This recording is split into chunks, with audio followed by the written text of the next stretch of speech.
মৌসুমী বাগডাঙ্গা বাজার খাসমল মাঠের ওপর নবদিগন্তের সরস্বতী পুজোর উপলক্ষে ঘরতলার উত্তোলন আরম্ভ হয়ে গেছে আজ।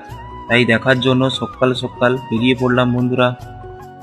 অন্যান্য বছরের তুলনায় এই বছর যে ডেকোরেশনগুলো সাজিয়েছে খুব সুন্দর লাগলো দেখে। অনেক কিছুই প্রাকৃতিকের সৌন্দর্য তুলে ধরেছে, দেখেও খুব মন মুগ্ধ হয়ে গেল। তোমাদের কেমন লেগেছে অবশ্যই কমেন্ট করে জানিও, আর কমেন্ট করে বলো তোমরা এরকম দেখেছো কি না এর আগে।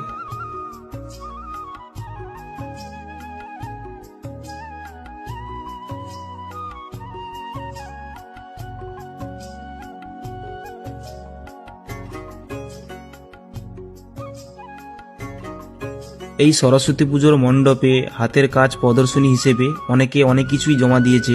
তার মধ্যে একটা জিনিস যেটা আমি খেয়াল করলাম, আমার বান্ধবী, আমাদের একই সাথে ক্লাসমেট, একই সাথে পড়াশোনা করেছি, ও কিন্তু উলের তৈরি একটা শ্রীকৃষ্ণের ফটো তৈরি করে এখানে দিয়েছে। খুব সুন্দর লাগলো নমিতা মণ্ডল, এই দেখতে পাচ্ছ। আর তোমাদের কেমন কেমন লেগেছে অবশ্যই কমেন্ট করে জানিও আমার বান্ধবীর এই ফটোটা। তারপরেই রয়েছে এই মন্দিরটি। এই মন্দিরটি কোথাকায় অবস্থিত এবং কোথাকার মন্দির তা অবশ্যই কমেন্ট করে জানিও। তারপরে রয়েছে বিস্কুটের ফ্রেম গণপতি বাপ্পা।